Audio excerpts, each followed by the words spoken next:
noches a todos y por si no lo ves de noche, muy buenas tardes y muy buenos días. Hoy tenemos a un invitado muy especial con el cual hablaremos de la ginecobstetricia, en el cual con sus muchos años de experiencia nos hablará de lo que son el embarazo y sus complicaciones.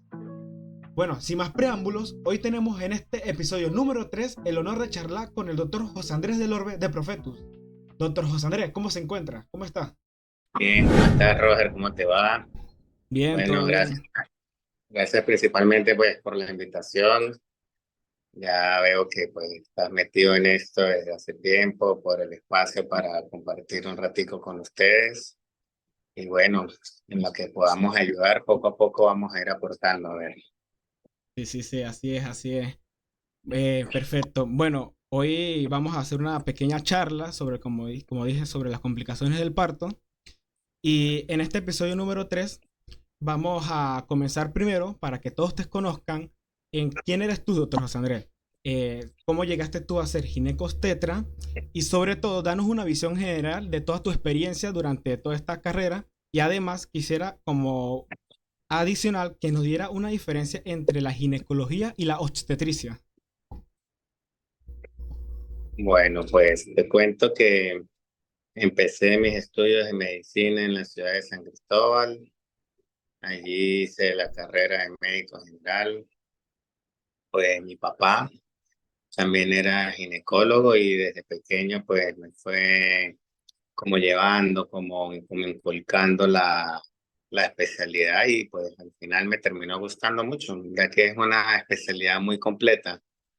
La diferencia que podemos encontrar en la ginecología pues es la ciencia que estudia el aparato reproductor femenino, ¿ok?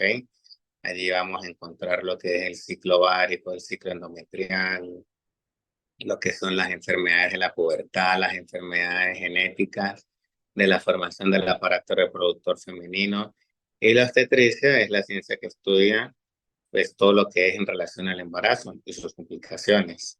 Cada una de ellas pues tiene otras subespecialidades muy amplias y eso principalmente fue lo que me llamó la atención y me gustó de esta especialidad, ya que tanto por la ginecología como por la obstetricia también tienes bastantes ramas y eso pues te hace conseguir una especialidad muy completa, tanto en el área clínica, en el área quirúrgica, en donde vas a encontrar desde procedimientos básicos a mínimamente invasivos, puedes encontrar también oncología.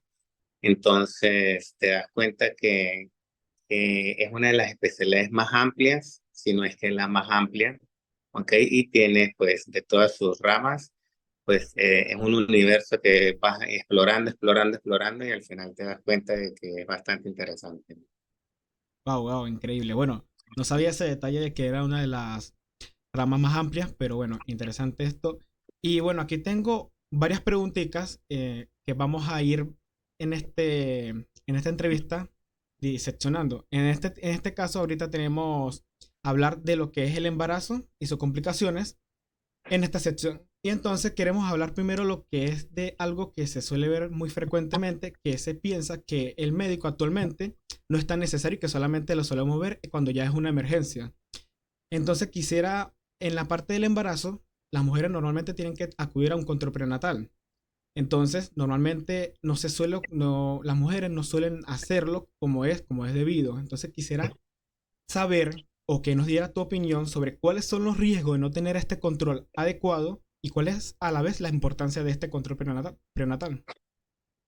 Bueno, fíjate, el control prenatal es importante desde el punto de vista de que, pues si bien la mayoría de las pacientes suelen no tener complicaciones mayores en el embarazo, en el control prenatal, pues vamos a poder determinar cuáles van a ser los riesgos que va a tener ese embarazo. Podemos determinar cuáles patologías preexistentes o cuáles patologías propias del embarazo padece esa paciente.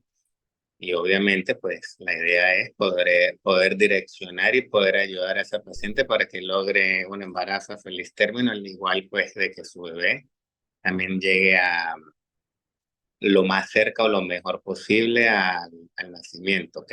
Al igual que también podemos determinar si hay malformaciones desde el punto de vista que sean ya incompatibles con la vida o malformaciones, pues, de que podamos resolver desde el punto de vista intrauterino, como en cirugía fetal, o malformaciones que ameriten un tipo de intervención después del nacimiento.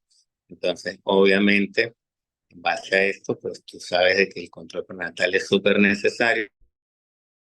Hay Ok, ecografías que debemos hacer prácticamente que son de tamizaje universal, que es la ecografía de la semana 11 a las 13+6. Ahí vamos a determinar si hay riesgo de enfermedades cromosómicas como el síndrome de Down, síndrome de Edwards, de Patau, en donde vamos a determinar también si hay riesgo de preeclampsia, midiendo las arterias uterinas. Vamos a ver también si es un embarazo múltiple, puede ser doble o triple. Entonces, esa ecografía es básica y primordial, en la cual sería la primera ecografía obligatoria del embarazo. La segunda ecografía obligatoria del embarazo es la que va de la semana 18 a la semana 22, que es el detallado anatómico, en el cual vamos a determinar si hay malformaciones de tipo estructurales o morfogenéticas. Y ya prácticamente la última ecografía sería, dependiendo si es un embarazo de bajo riesgo o no, que amerite un control más estricto, sería la ecografía al final del embarazo, que puede hacerse después de la semana 36. Lo que sí es obligatorio, independientemente de la ecografía, es el control mensual, ¿ok? Que el control mensual lo puedes hacer en atención primaria con un médico general. Pero bueno, pues suele acostumbrarse a que la paciente que acude a su control con el obstetra, entonces puede haber variabilidad en que no se hagan las citas tan seguidas dependiendo de la complicación del embarazo. Si es un embarazo que es muy complicado, en el cual hay riesgo del bienestar del feto o de complicación que comprometa la vida de la madre, pues se pueden acortar los ciclos, como por lo menos en un RCI o que tenga alteración del Doppler, tú puedes hacer controles semanales, ¿ok? Y es porque el bebé, el feto en ese momento está sufriendo y entonces ese control semanal es el que te va a determinar en qué momento tú tienes que interrumpir el embarazo. entiendo. Información de verdad muy importante, saberlo para todas las futuras madres. Y hablando también ahora, metiéndonos un poquito con las complicaciones, quisiera que nos hablaras de las complicaciones más comunes que se ven en el embarazo y sobre todo cuáles son las señales de alerta que las futuras madres deberían tener en cuenta. Bueno, mira, lo más común es una infección urinaria, ¿ok? Las infecciones urinarias es la infección más común de todo el embarazo. Las infecciones vaginales, las amenazas de aborto. eh, También hay otras no tan comunes, pero sí obviamente muy importantes, como la diabetes gestacional, la preeclampsia, ¿ok? Entonces, pues, complicaciones hay muchas. Las infecciones por TORCH. Entonces, dependiendo del tipo de complicación, pues cada una va a tener sus signos de alarma, cada una va a tener sus complicaciones. Unas van a ser complicaciones maternas, otras van a ser complicaciones fetales. Y entonces eso forma parte de los tetra, el poder orientar a esa madre, ¿ok? De cuáles van a ser los signos de alarma dependiente de cada patología. Y pues obviamente pues el plan de estudio de la patología y pues obviamente su plan terapéutico. Ok, perfecto.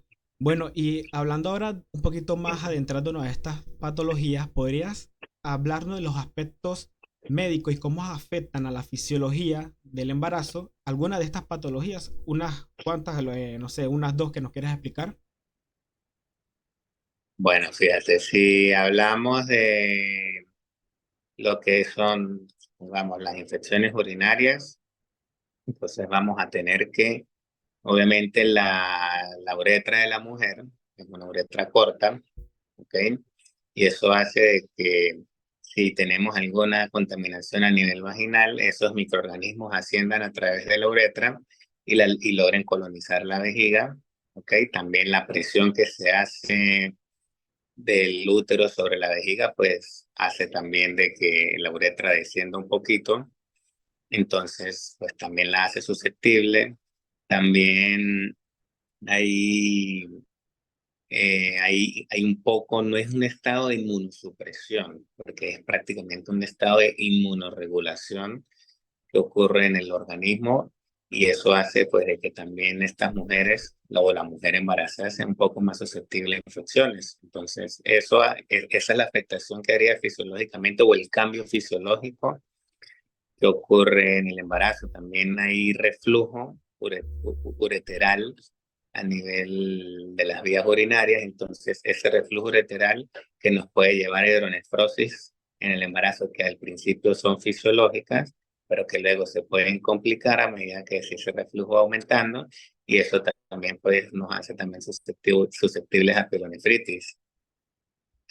Si hablamos por lo menos desde el punto de vista cardiovascular, una mujer embarazada maneja aproximadamente 7 litros de volumen, ¿verdad? Que es el 40% mayor al volumen normal de un adulto, ¿ok? Recordemos porque eso tiene que pasar por el flujo placentario, ¿ok? Entonces, toda esa sangre que entra en la circulación placentaria, que luego va por el cordón, pasa por el bebé y regresa, eso es un 40% más. Ese 40% más de sangre entonces causa una hemodilución. Entonces se nos van a disminuir los elementos formes de la sangre, por eso la hemoglobina baja. Entonces en la paciente puede haber una hemoglobina normal de hasta 10, ¿ok? Puede haber plaquetas que pueden descender hasta 100.000 y no necesariamente es una anemia o no necesariamente es una trombocitopenia en estudio, sino que son cambios por hemodilución que hacen que los elementos formes de la sangre estén en menor cantidad. Hay una mayor cantidad de plasma para llevar a esa circulación fetal y entonces estos cambios fisiológicos se pudieran confundir con patologías, pero que son muy bien tolerados por la madre y obviamente por el feto. Puede haber leucocitosis en una embarazada que puede llegar hasta 16.900. Y usted ve, o usted como estudiante de medicina o cualquiera dice, mira, tengo unos leucocitos de 15.000 y tengo una infección muy fuerte. Y eso no es así. En la embarazada tú puedes tener leucocitosis fisiológicas de hasta 16.900 y es normal. Y estos son cambios fisiológicos en el embarazo. Wow, increíble. No, no sabía eso de la leucocitosis y un tremendo dato para tomar en cuenta. Y bueno, hablando de una complicación que me llamó mucho la atención, que es la eritroblastosis fetal, en donde, bueno, sabemos que la madre es RH negativo, el padre es RH positivo y el bebé hereda el RH positivo y pues hay una hemólisis en los embarazos posteriores, más que todo. Quisiera que nos contara qué procedimientos se deberían realizar y también cuéntanos si tienes una historia de un caso que hayas atendido y también háblanos un poquito a profundidad más de esta complicación. Bueno, usted cuando hable con el hematólogo, él le va a ayudar más en eso. Cuando tenemos eritroblastosis fetal, pues sí, como ya muy bien lo dijiste, es una enfermedad en la cual cuando la madre es RH negativo, ¿verdad? Ya sabemos el factor RH que ocurre, que se encuentra, perdón, en los eritrocitos. Ese factor RH que la madre pues no ha creado memoria, si ella tuvo una transfusión previa o una hemorragia previa o un bebé que fue RH positivo previo, teniendo en cuenta que su pareja sea positiva, ella se va a sensibilizar o se va a aloinmunizar, ¿ok? Al esta madre estar aloinmunizada, porque tú dices, cuando dijiste que en los embarazos posteriores más que todo, no, es que nunca hay una eritroblastosis autoinmune en el primer embarazo. Bueno, o al menos que la madre esté sensibilizada previamente. Exactamente. Si no está sensibilizada previamente, no puede existir la enfermedad. Entonces, supongamos que esta madre ya estuvo sensibilizada, ya estuvo en contacto con el factor RH, ya creó anticuerpos, ¿ok? De memoria. Cuando este bebé nuevo entre a la circulación fetal, y se mezcle el ADN fetal con la sangre materna, va a haber una respuesta inmunitaria por parte de la madre hacia el bebé. Y es lo que conocemos como eritroblastosis fetal. Y ella, pues, hay estudios que nosotros hacemos el seguimiento, como es el CUMS indirecto, podemos hacer velocidad de pico sistólico de la arteria cerebral media, ¿ok? Del bebé, en el cual nosotros nos damos cuenta el grado de anemia de ese feto en comparación a la respuesta inmunológica que está teniendo la mamá, ¿ok? Y en los peores casos, pues se pueden hacer sanguinotransfusiones in utero, ¿ok? En el cual obviamente pues le vamos a transfundir a ese feto sangre RH negativa, ¿ok? Y pues entonces allí pues disminuiríamos también la respuesta inmunológica hacia ese bebé para que no haga un hidrops, que es una complicación prácticamente mortal, en el cual se llenan espacios de ese bebé de líquido, ¿ok? Porque hace una anemia tan severa que se llenan esos espacios de líquido, el cerebrito, el tórax, el corazón, el abdomen, y ese bebé, pues ese feto prácticamente se deteriora demasiado por esa respuesta inmunológica y puede fallecer in útero. Wow, wow. Increíble, de verdad. Y muy increíble la explicación. Y sí, es muy importante tener en cuenta lo que es lo que es el factor RH, cuando se vaya a tener lo que son el embarazo, y por eso es que es importante el control prenatal para que se pueda prevenir esta enfermedad. En dado caso de que tú, por ejemplo, tengas una paciente que es RH negativo y el padre es RH positivo y que van a querer tener un hijo, ¿qué tú le recomendarías?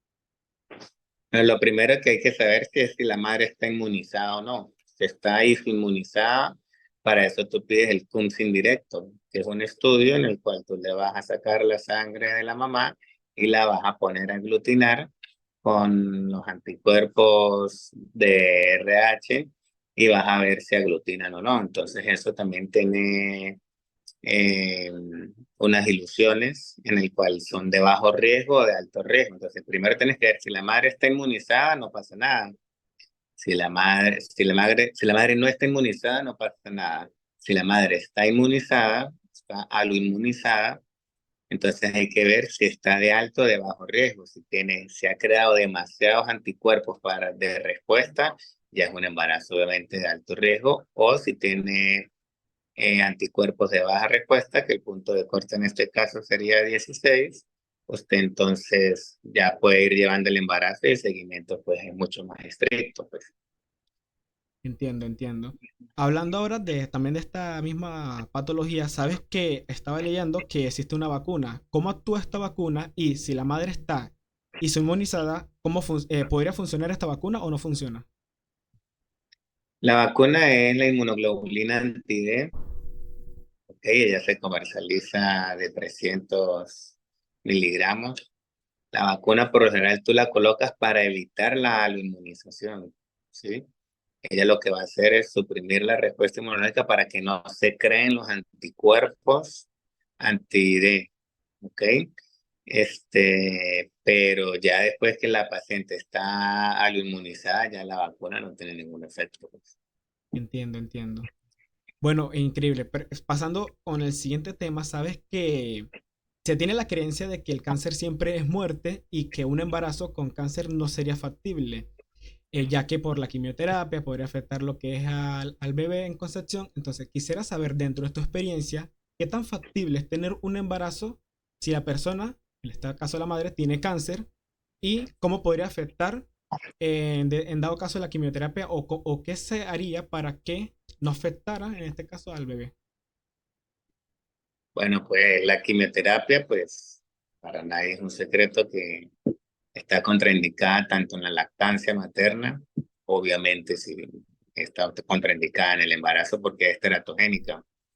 El problema es que el paciente con cáncer no siempre, dependiendo del tipo de cáncer, va a estar en quimioterapia. Entonces, si tú tienes un paciente que tuvo cáncer y que cumplió su quimioterapia, su radioterapia, y está ya en remisión de la enfermedad, dependiendo del tipo de cáncer, fácilmente puede quedar embarazada la paciente y no pasa nada. Entonces, no necesariamente va a ser que toda paciente con cáncer o que tuvo cáncer no va a poder quedar embarazada. Entiendo, entiendo. Y en dado caso de que esta persona necesite quimioterapia, ¿cuáles las recomendaciones y cómo se trataría a esta paciente para lograr un embarazo adecuado?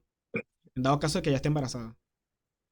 No, si ya está embarazada, dependiendo del tipo de cáncer, tendría que terminar el embarazo para luego iniciar la quimioterapia.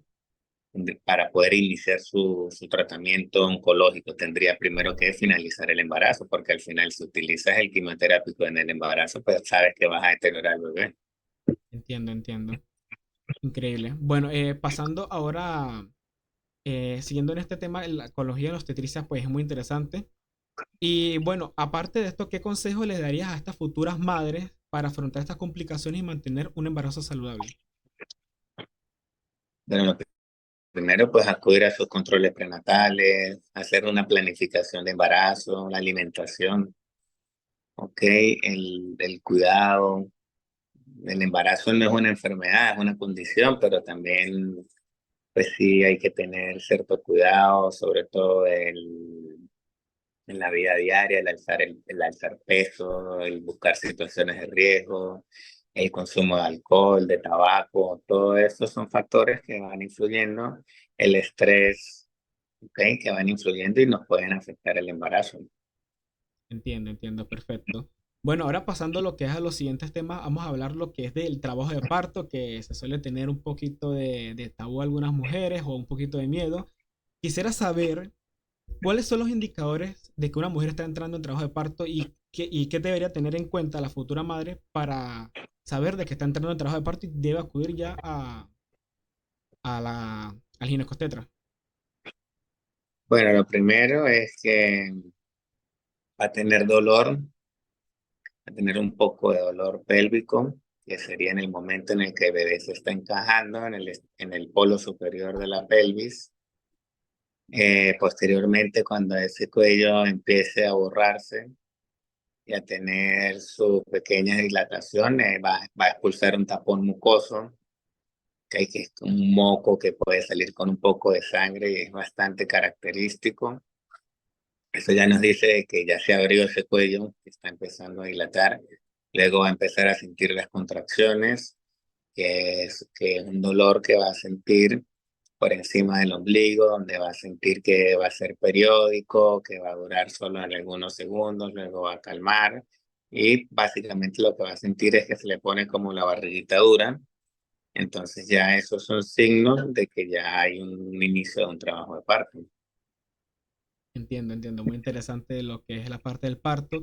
Y hablando también de lo que es el parto, también quisiera un poquito anexar lo que es la cesárea, porque sabes que en los últimos tiempos se ha aumentado lo que son las tasas de cesáreas a nivel mundial. Por ejemplo, República Dominicana está a nivel mundial como número uno en aumentos de cesáreas. Venezuela, si no me equivoco, estaba de quinto. Y quisiera que nos dijera cuáles son las decisiones médicas detrás de la toma de esta decisión, de cuál de para que sea parto o para que sea cesárea.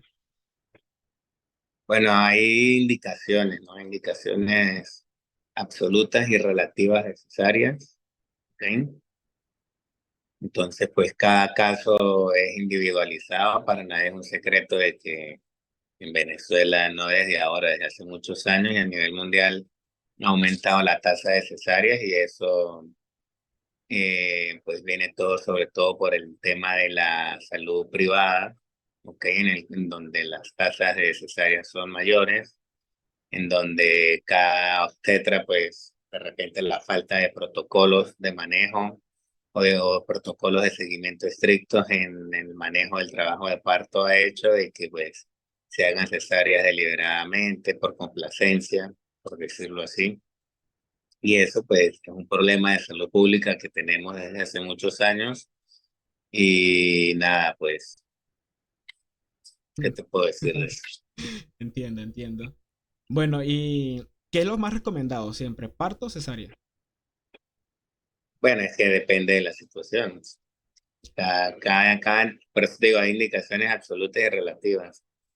Una indicación absoluta de una cesárea sería una triple circular de cordón, dos cesáreas previas, una paciente con una preeclampsia severa, con un RC, con un CIR severo que tenga un Doppler tipo 5, que tenga también una paciente que esté en una situación transversa al feto. Entonces, son indicaciones absolutas necesarias.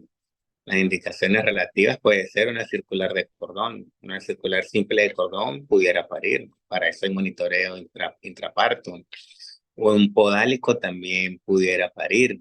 Sin embargo, pues eh, a medida de que vamos pasando, pues cada día las cesáreas por podálico pues se hacen más frecuentes y yo las hago también, porque pues nadie va a querer complicarse. O sea, es un tema de también de a veces saltarse las normas por por evitar los riesgos. Y eso se ve mucho cuando se ejerce en la parte privada, pues afecta un poquito lo que es el cumplimiento de las reglas, ¿ok? Entonces, es algo que es muy bonita la teoría, pero también hay veces que pecamos y somos culpables en adaptarnos un poquito cuando hacemos medicina privada.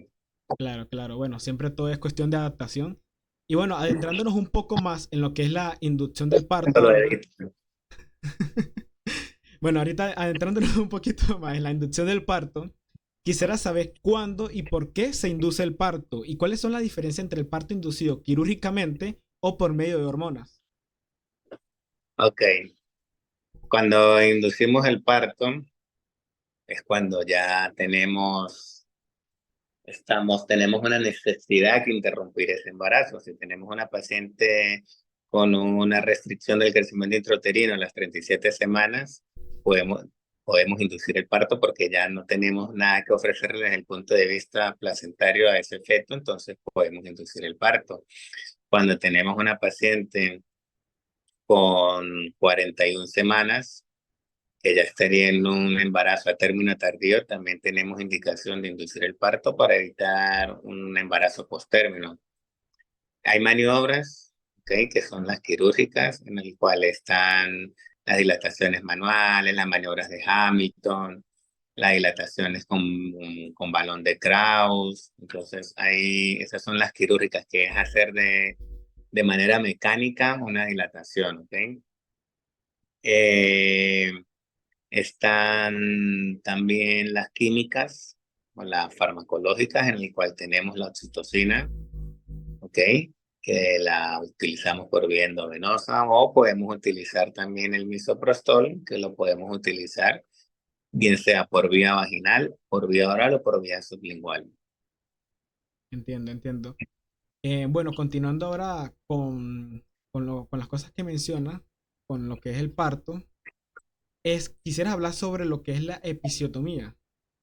Que bueno, se tiene un poquito de miedo muchas mujeres que van a tener su parto, suelen tener ese miedo porque pues simplemente es un corte que duele, obviamente. Entonces quisiera saber cuándo es indispensable realizar esta maniobra, esta episiotomía. Bueno, no duele porque se coloca anestesia, ¿no?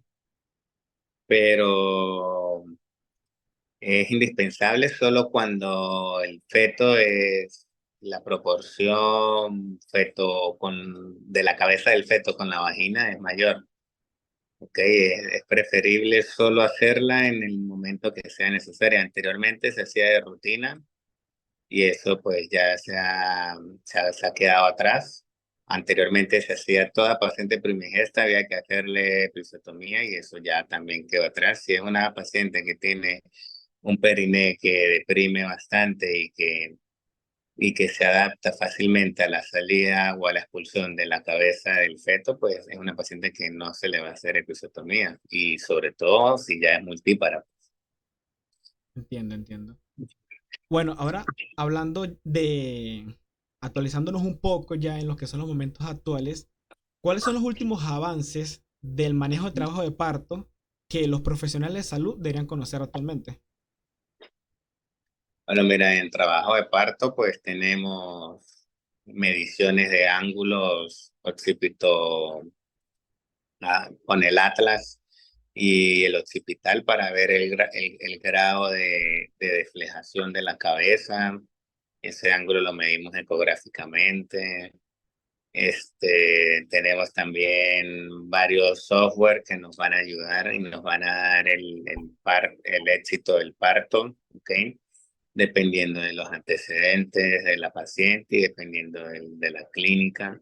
Entonces, a ver, es más que todo, pues adaptar un poquito la tecnología a lo que ya sabemos y al final, pues también hay algo que es estadístico. Si nos vamos a la estadística, el 86% de las mujeres deberían tener un parto vaginal sin ningún problema. Entonces, pues se supone que si es un feto que cumple con las condiciones adecuadas, entonces no deberíamos tener problema para llevar a cabo un trabajo de parto. Entiendo, entiendo. Ya hablando ahora, después del parto, ¿cuáles son algunos desafíos comunes que enfrentan las mujeres y cómo pueden abordar ellos desde una perspectiva médica? No entendí la pregunta. O sea, ¿cómo puede abordar la mujer el posparto? ¿Cómo puedo abordar yo? No, no, la mujer. O sea, ¿qué complicaciones pueden haber en el posparto? Exacto. Ah, ok. Bueno, en el posparto, pues hay muchas complicaciones. Puedes tener desgarros perineales, puedes tener retención de restos ovulares, ¿ok? Que te pueden llevar a una endometritis, que es una infección. Puedes tener depresión posparto, ¿ok?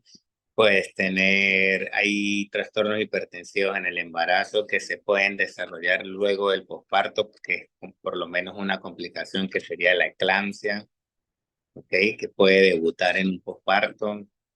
Entonces, pues dependiendo de los factores de riesgo que tú vayas evaluando en el control prenatal, pues esa paciente ya tú puedes tener una idea de cuál pudiera tener alguna de estas complicaciones en el parto.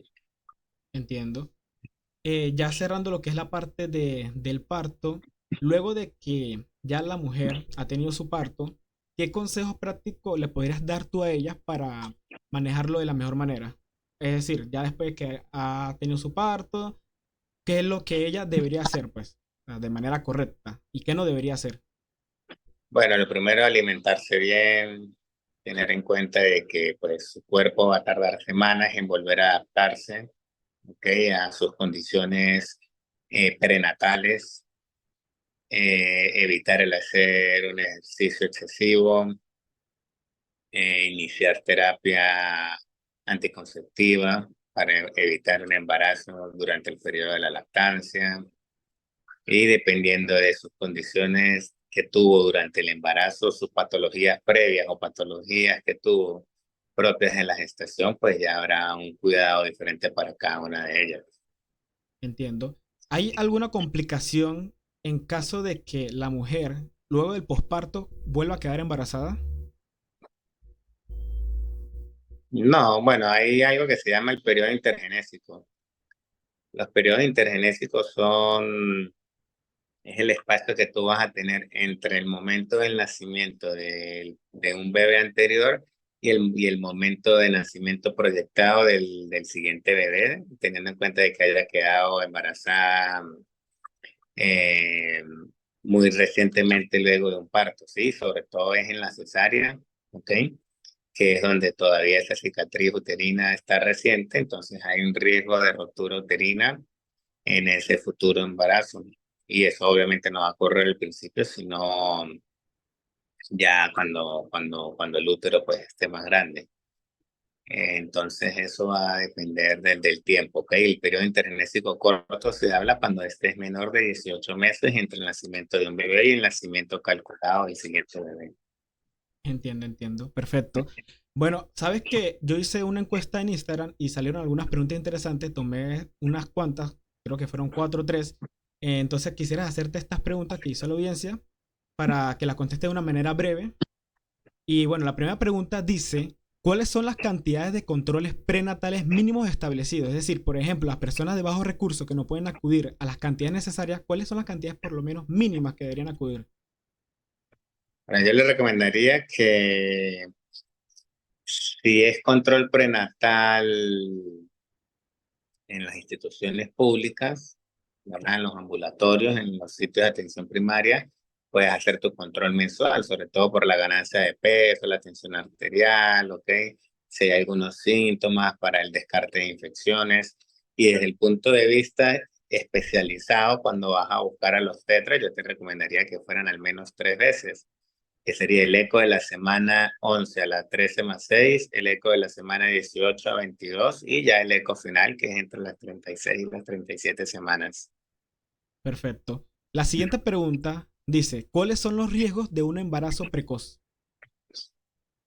Los riesgos del embarazo precoz, que los llamamos todo aquel que sea menores de 15 años, es riesgo a crecimiento intrauterino restringido, es decir, que esa placenta no pueda tener la calidad de perfusión, ¿ok? Y ese bebé pues van a ser muy pequeño porque no va a estar bien vascularizado el sistema que lo va a alimentar.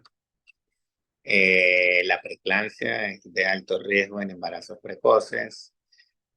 También a aquellas niñas que se someten a un trabajo de parto y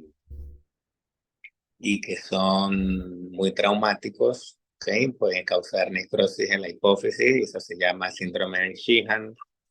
¿Okay? Eso principalmente ocurre en los embarazos precoces. Diabetes gestacional también está en los extremos, que puede ser por debajo de los 15 años. ¿Okay? Las desproporciones cefalopélvicas también ocurren en embarazos, por lo general en embarazos en niños menores de 15 años. ¿Por qué? Porque pues esas niñas no tienen una pelvis lo suficientemente madura, no todas, ¿no?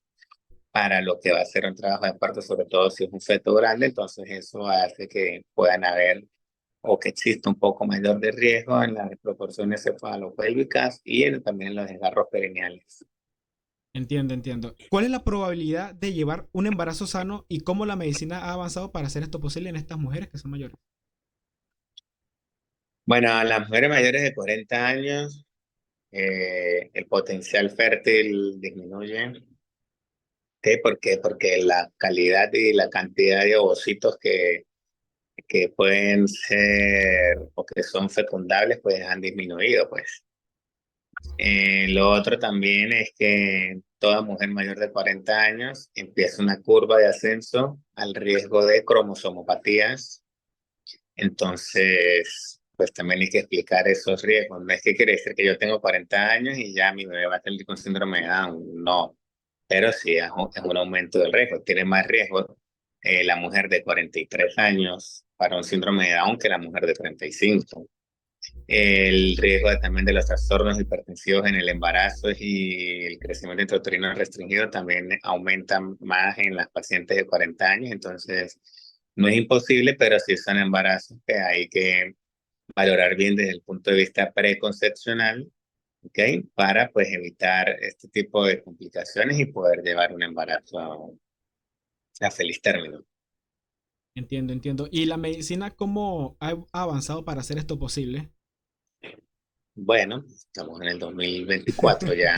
Obviamente hay subespecialidades, perinatología, hay tamizajes ecográficos, hay tamizajes bioquímicos.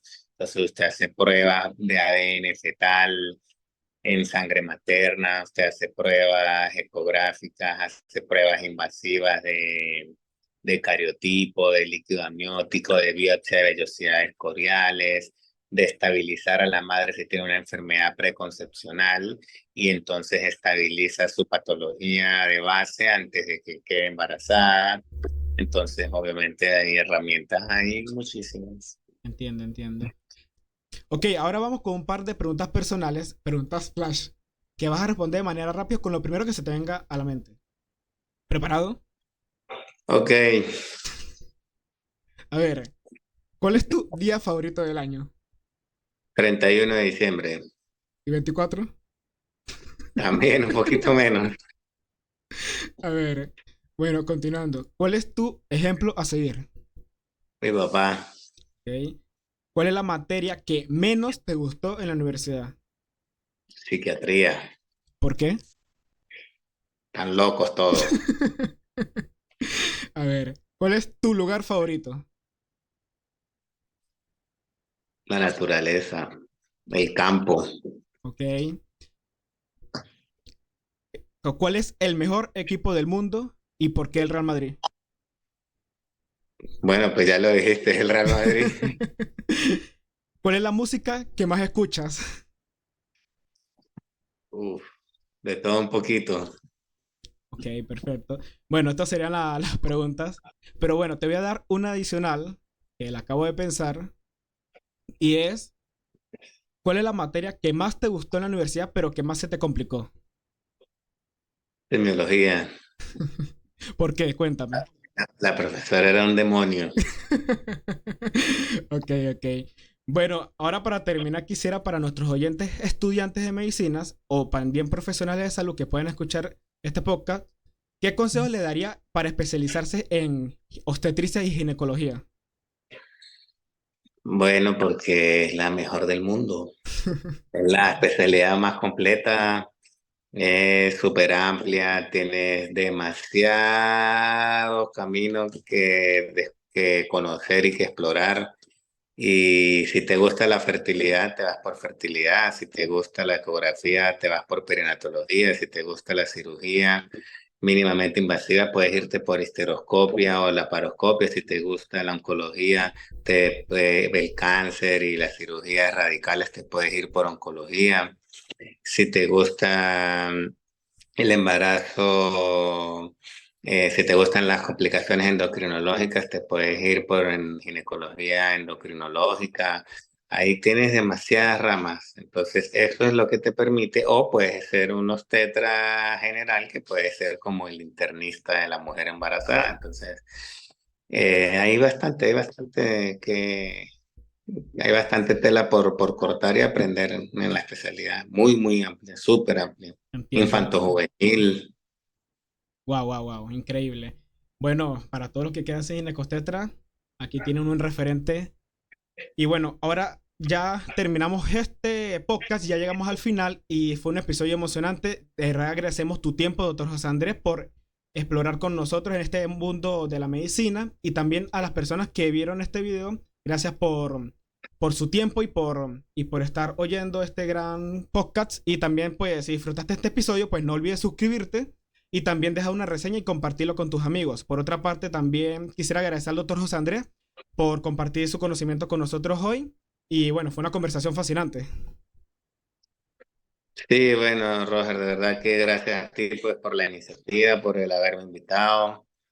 De verdad pues te felicito, sigue como vas, el hecho pues de que te guste el tema de las redes sociales y también que te guste estudiar, pues es bonito que mezcles las dos cosas. De mi parte, bueno, agradecerle a todos los que nos escucharon, que se tomaron su tiempo, pues de verdad que lo hicimos con mucho cariño y bueno, además está decirles que estamos aquí a la orden para cualquier duda, para cualquier situación. Estamos aquí siempre a la orden con los brazos abiertos. Ok, perfecto. De verdad fue un gusto esta charla contigo. Y bueno, no se olviden seguir también al doctor José Andrés en su cuenta de Profetus, arroba Profetus. Abajo en la descripción yo los voy a dejar para que vayan y lo sigan en Instagram. Y bueno, nos vemos en una siguiente entrevista en donde le llamará mucho la atención ya que hablaremos sobre el aprendizaje, el autismo, etcétera. Hasta la próxima, mantente saludable y curioso. Ok, chao, chao. Hasta luego. Ok. Materia que menos te gustó en la universidad. Uf,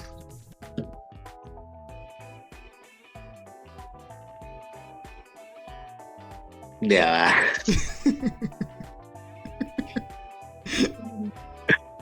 Ay, no. Cuando yo diga fue una conversación fascinante, tú vas a responder algo medianamente largo, vas a despedir pues un poquito y cómo te pareció la conversación. El día favorito del año. Ve, 24 de diciembre, 31 de diciembre. No hay. Ya va, güey. 31 de diciembre, ¿Y el 24? un poquito menos. A ver, ¿quién es?